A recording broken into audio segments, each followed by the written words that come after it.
What is going on, gentlemen and few ladies that watch the vids? Shout out to you. I'm doing the recap of all my pickups, so you guys that want to see the pickups, let's do it. Okay, I don't have them organized, so I'm just going to kind of go through them here. Stick with me, it's worth it. So basically, a couple days, 30 new friends, $4,000 spent, and a few pickups, and I lost, well, I didn't lose them. I mean, trading stuff. I traded 13 Griffey autos that I had duplicates of, 2 of them being triple autos. One was Griffey Jeter Vladdy, and one was Griffey Jeter Pujols. So I got rid of those. Most other things were just like single autos, like Ultimate Auto out of 99, like the the home jersey and stuff. But anyway, I got rid of that. A lot of duplicates of jerseys, patches, stuff like that. I was trying to trade it for other Griffies and stuff, but there's only literally one guy there that had just amazing Griffies in the back corner. If you guys that went like far back left when you walked in, unbelievable stuff. And I got one card off him, so I will show those. But my 3 main pickups were I got a $500 card, a $500 card, and a $1,200 card. That were the main focus. So I'll show those last because I got some other very nice goodies here. I want to start with these and give a shout out to Beijing Thomas Al Young, Mr. Nice Guy 168. He hooked me up with these Vince Carter inserts right here, numbered stuff, just out of 1,000. Vince Carter is my favorite basketball player, along with Patrick Patterson. Go Big Blue. That is awesome. BT always hooks me up. He knows I collect him, so when he gets stuff, he hooks me up, and that is very cool. And as you probably already saw, assuming I already posted the video, like when I'm making this, I haven't posted anything yet, I hung out with Big Fish as soon as I got there because I got delayed both ways, extremely bad both ways, overnight coming back. But on the way up there, I didn't get there till like 1 in the morning or something like that. So I hung out with Big Fish. He was right down the hallway in his room it was like a couple hours. We just talked. It was so natural. It was really cool. It was like we knew each other a lot better than we do because even though we've talked on the phone, you never really know somebody till you meet them, and it was really cool. But he hooked me up with this bad boy from the Marshall Thundering Herd. It's a Jets patch, obviously like a laundry tag of some sort, which is freaking nice. Pennington 50. It's pretty cool. I'm not real sure. I think it's the size, man. It says 48, unless it's part of something bigger, like size 48. That makes sense. They're like stretch jerseys. He's about my size. I think he's taller than me though. So anyway, that's really cool. Big Fish. Big Fish. Jason Cristofani. That's cool. Where are we going next? Let's go through these bad boys. Okay, so a lot of the stuff I traded, I told you I traded like tons of Griffies. I traded a lot of other people too. All I took was one box of like 100 cards. That's all I could take because I was doing it as a carry-on, so I didn't want to have too much, weight-wise and stuff like that. Plus, I left right from work on Friday. So I got a lot of cards. Like, obviously, you guys know I'm kind of starting to go backwards because I've been picking up the really high-end Griffies like I did there. I got a couple of them, but I've been going back to get like inserts and stuff. So like the more high-end stuff. So for example, like this is out of 35. Probably hard to see there, but like that card's out of 35. The guy wanted $60 for it. I'm like, I'm not paying $60 for a non-autographed card or non-jersey. It might be worth it, to be completely honest with you. I don't know what cards sell for that aren't hits. Like I haven't been involved with buying those in so long. I don't know. So I traded a lot of my jerseys and stuff on his word, which is probably a stupid idea. It's a dealer. His job's to make money. But I talked to him for a long time before he knew what I had, so I kind of built a little trust with him. And I took his word for it, so I traded a lot of jerseys, a few autographs of non-Griffies, no Griffey autos for these, but I got a bunch of base and inserts off him and a bunch of other people. So I will show you those, and you guys can skip this if you want, but if you like high-end cards, these are really high-end as far as like singles and stuff, so I will show them pretty quick. But obviously that one, I'll go as quick as I possibly can. I know I'm just kind of flashing it. I know it's kind of a bad system that I have here.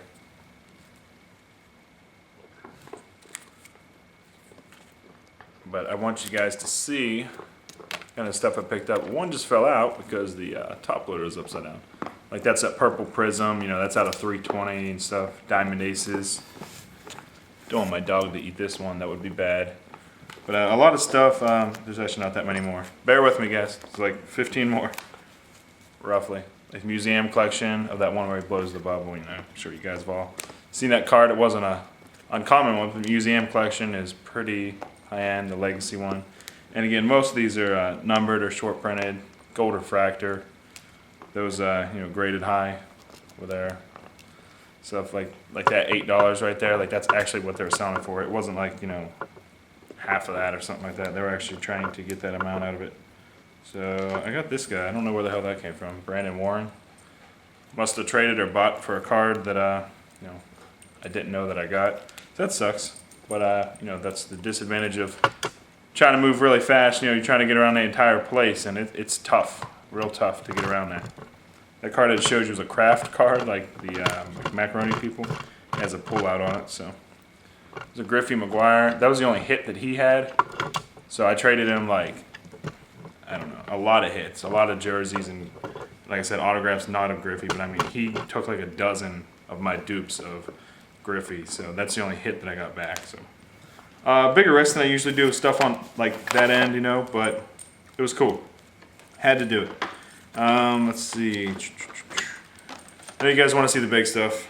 I don't know why I'm not just showing that, but I want to make sure you all get to see kind of everything else I picked up. I mean, we did fly to Chicago. A lot of people drove or flew to Chicago just to buy some sports cards. So if you're watching this video, you obviously have some interest in it.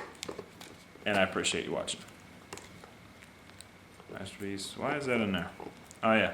Looks like the regular one, but it's out of 99. It's kind of weird. It's like a regular black border. Seems like it. It's $5, So most of these are just threw that one. Don't eat it, pup. That would be awful. And jersey card right there. Where? You keep eating your toy. All right. What else we have here? We have. I don't know what this stuff is. All right, probably gonna have to cut this so I can organize. No, chill.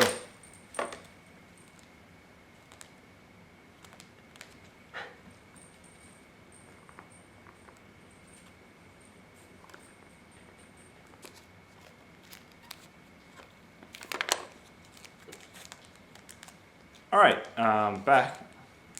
Got this, picked up this recently. Money.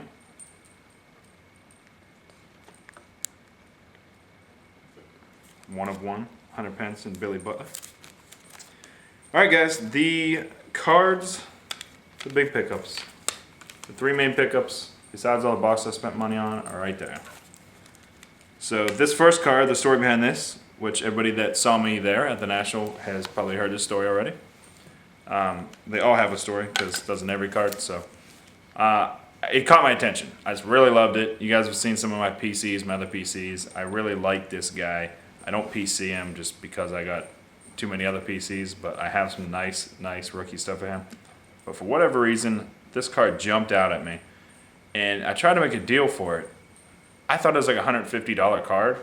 And the guy told me $500 is what he's looking for. And I was like, really? $500? Come on. So I was like, come on, bullshit, dude.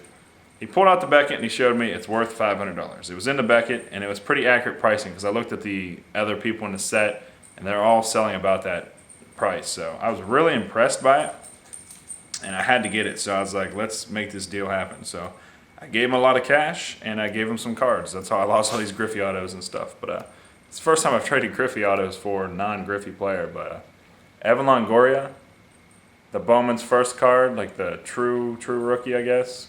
I don't know how you look at it, but whatever you want to call it. But his first ever, the Bowman card. On-card auto, X-Fractor out of 225. Amazing condition. BGS was there, but you guys know I don't really give a darn about graded cards that much. Might get it graded eventually, but it just doesn't matter to me that much. So, very, very nice card. I love this. I gave the guy probably about $800 in value to get the $500 card, and that's a lot of cash, but not quite 500 cash. But that's how that works. You guys know how the negotiating goes. And this card is going to look simple to you like any of my other Griffies, but you Griffey collectors out there, or guys that have like been collecting for a few years, like the high-end stuff, you'll notice that this is the inscription, Griffey Jr., where he wrote Junior on it. Show you that card. See where he wrote Junior under it? And it's out of 99, and it's perfect. Like, the autograph is amazing, amazing quality. Like, the best you can ask for on card, the autograph and Junior. So that card consistently, and you can look at eBay sales, it sells on eBay consistently in a $400 range. It is nearly impossible to get hold of because there's only 99. Like, it's a great, great card from Ultimate, and I don't know the year, maybe like 06 or something like that. I really don't know, 05. But I bought one. He had two. He had one that had a little ding in the corner, and I bought that because he sold it to me for $400. And he wanted $500 for the one that was graded. 9.5 gem mint with a 10 autograph. So I bought the first one. I went back. I was like, look, I'm going to pay the difference. And I got it.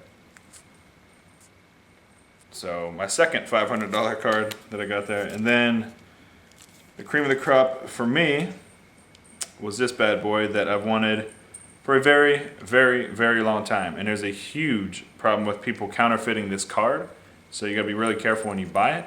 Even though it has that sticker on the back, not the price thing or whatever, little silver sticker, it's authentic. It was in 94 upper deck, but long story short, a lot of them are fake, and I can explain that if you're interested later.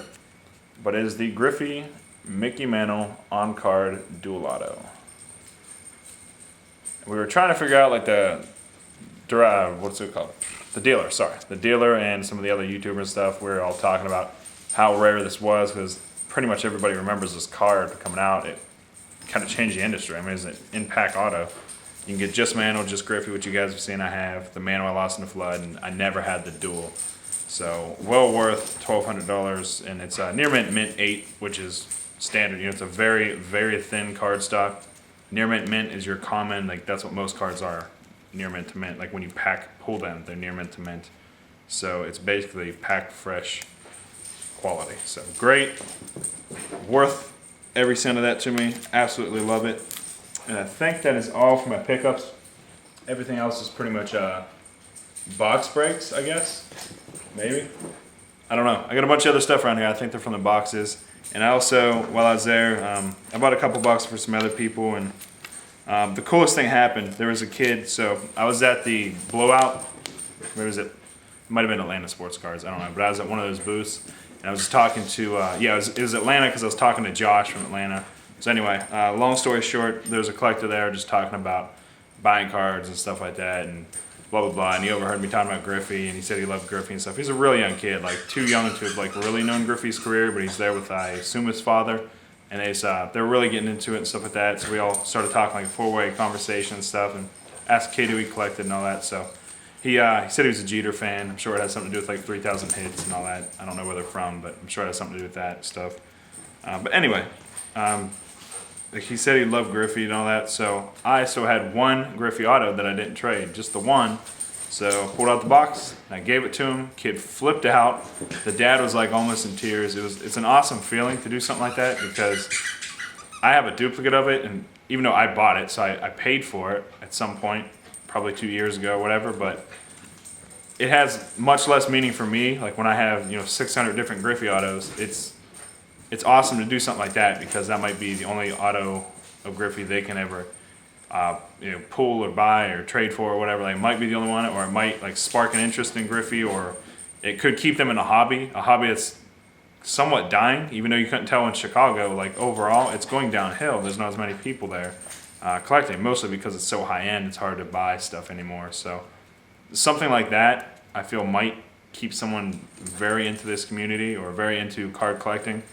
And they don't even know, they don't know about YouTube. They're probably not even on the internet because they were young enough. I don't know, like 10 years old or something. I don't know how old kids are anymore, but it was just a very cool thing. So stuff like that makes me want to keep collecting because when I have kids one day, hopefully I will be blessed with kids and be able to share this with the hobby. I know a lot of you guys out there, like Jason, BB, Case, Michael, like all you guys have kids and you share this with them, like that's something like I'm real passionate about. I would love to be in that situation not immediately, but here in a couple years, like I'm definitely excited about that opportunity. So I hope that happens. It's a great thing to bring you together with your kids. It's real cool. So take care, guys. Thank you for watching. Please comment if you're still watching at this point, like the 60 of you that might make it to this. Please comment. Let me know what you think about the Griffeys and the Longoria or the Dual Auto 101, whatever. Thank you, guys. Peace.